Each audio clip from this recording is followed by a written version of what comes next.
Hey, folks! Well, listen, you often hear that hockey teams need role players in order to be successful. Well, that's something we take very seriously here at the OZone. And we take it to heart. Therefore, we've got a little scenario that we're going to role play for you right here on the OZone.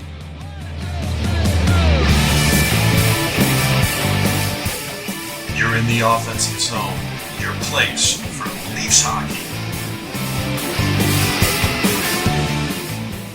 Ladies and gentlemen, I know these two individuals need no introduction. Coach Keefe, KD Shanahan, and I'm Kyle Devo. We're here to talk about the off-season moves for the Toronto Maple Leafs. We have reconstructed the roster in some very quick fail swoops, and I will report on that accordingly. First, I will discuss the trades.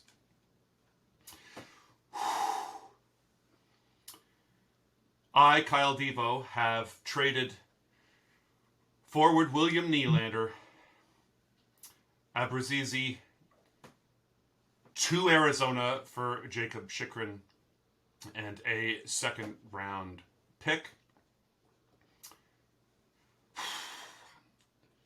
I told Spez I wouldn't do this.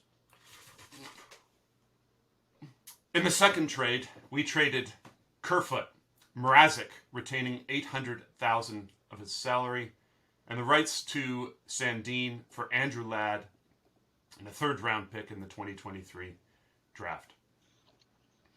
We have re-signed Giordano at $800,000 per, re-signed Mikheyev, $2.5 million per, re-signed Engvall, $2 million per, re-signed Liljegren, $2 million per, and re-signed Campbell, $4.45 million per.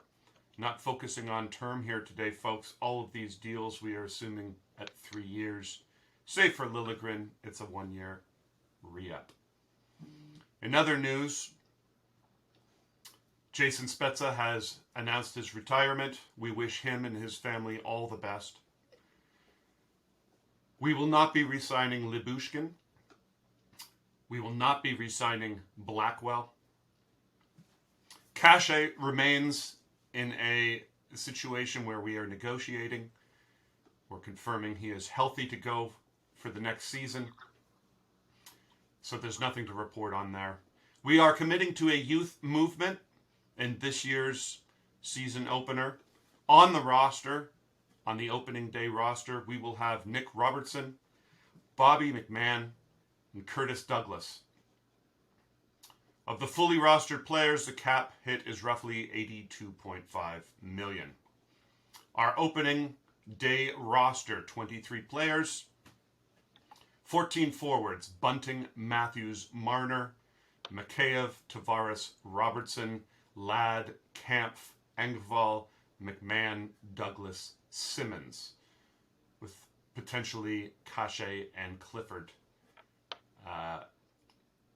on that roster as well. 7D, Riley, Chychrun, Muzzin, Brody, Giordano, Liljegren, and Hull. 2 goalies, Campbell, Shelgren.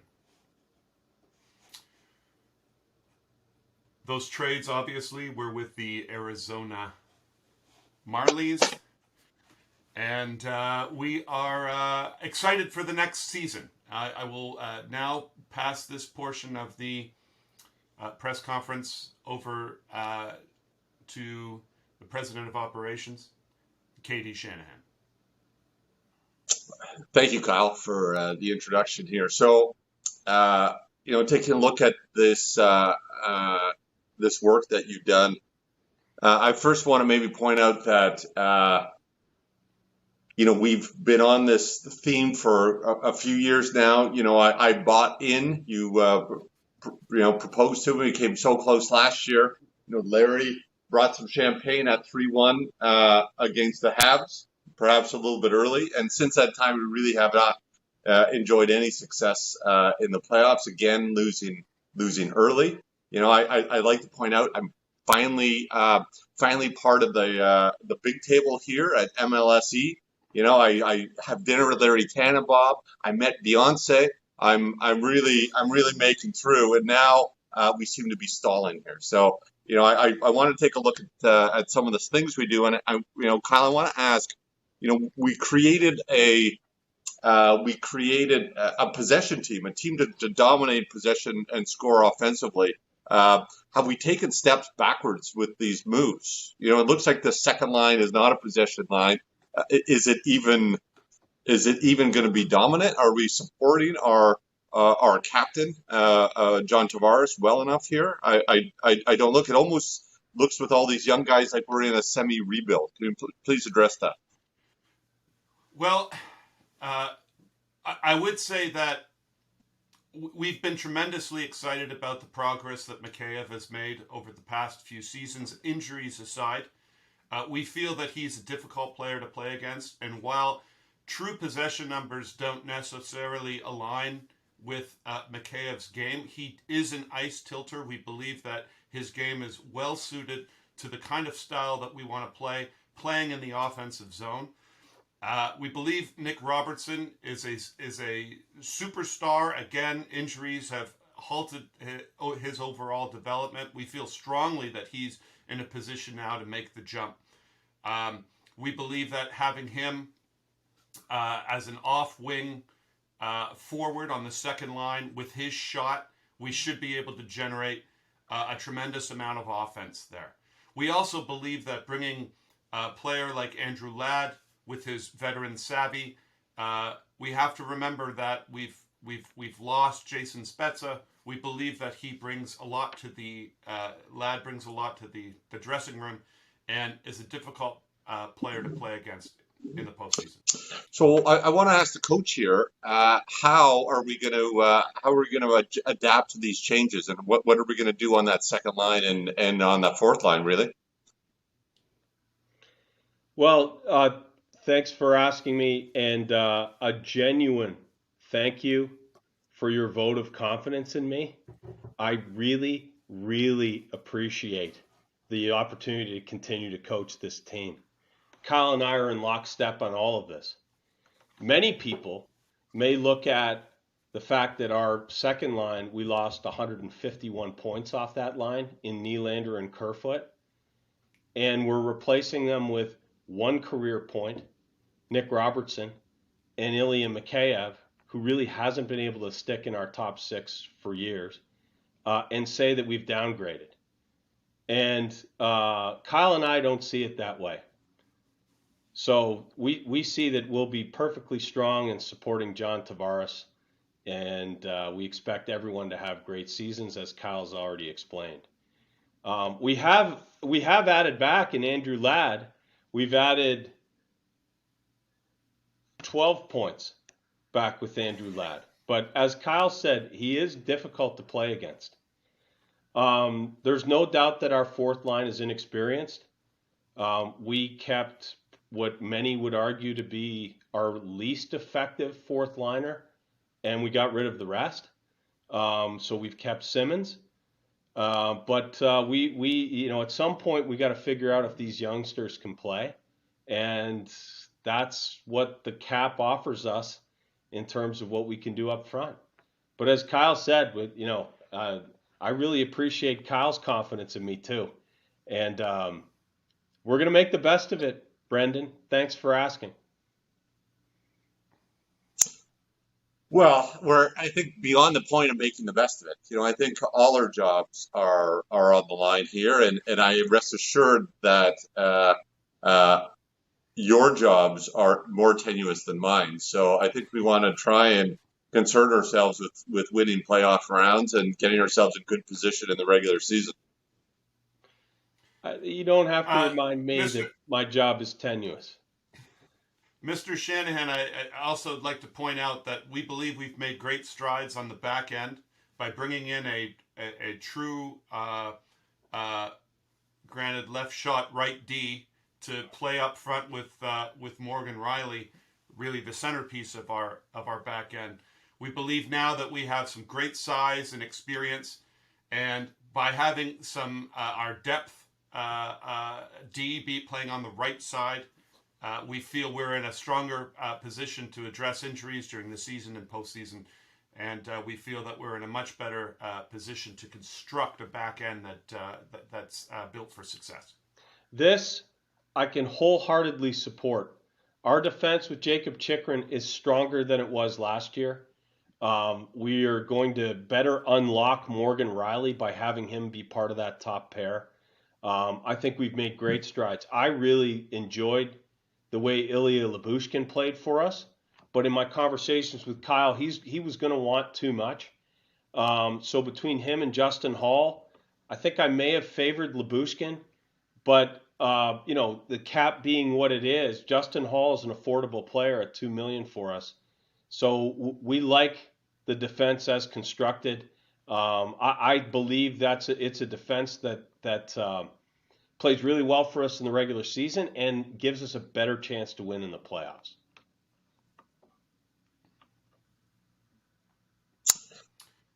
Okay, so what you're telling me is we're going to take a step back on offense and take a step forward on defense. We believe this team has all the upside on offense and potential on offense, but we believe we're a much stouter team and more difficult out in the postseason. So, Brendan, I'm out here in Scottsdale. I'm just about to meet with Austin Matthews as part of our offseason. And I'm going to make sure he understands we're going to need 75 goals out of him next year. Because, and if we get that, we're likely to have very similar offense to the way we did last year. But really, that's not the point. Our jobs are tenuous not because of the regular season. Our jobs are tenuous because we need to win a playoff round or two. And we believe that as constructed, we may have a better chance of doing that. Now, what about this power play? Power play seemed to look great finally in the regular season and fell apart in the playoffs. What are we doing there? Well, we believe strongly that bringing in someone that can shoot the puck on the back end will open up some play up front for our forwards, making perhaps more of a traditional power play setup. But I'll leave that to the coach. Yep. So I think our power play obviously changes the first unit with Nylander gone. We struggled to find a good place for William on our power play this year, mostly because Paul Marner calls me 3 times a day to make sure his son is on one of the wings with Matthews on the other. So we had to put Nylander net front. We can fix that. I'm not sure if you're aware, Brendan, but Curtis Douglas is 6'8". He may make a good net front presence. In terms of the back line, Riley has been a solid power play performer. Giordano is a solid power play performer. We're happy with those guys on the point. So obviously power play 2 needs to be restructured, and we're going to see what that we're going to test different combinations in camp and see what we come up with. Yeah. Well, with regard to Marner's father, I have a friend up in Markham with a dog, so we'll take care of something there. Don't worry about him. I'd also like to point out we're ecstatic to bring back a fan favorite and dressing room favorite in Campbell on the back end. We believe strongly in Campbell. We know that from an advanced stats perspective, he's perhaps not an elite goalie. We don't see that. We see something better. I mean, after the whistle, he's probably the best goaltender in the league.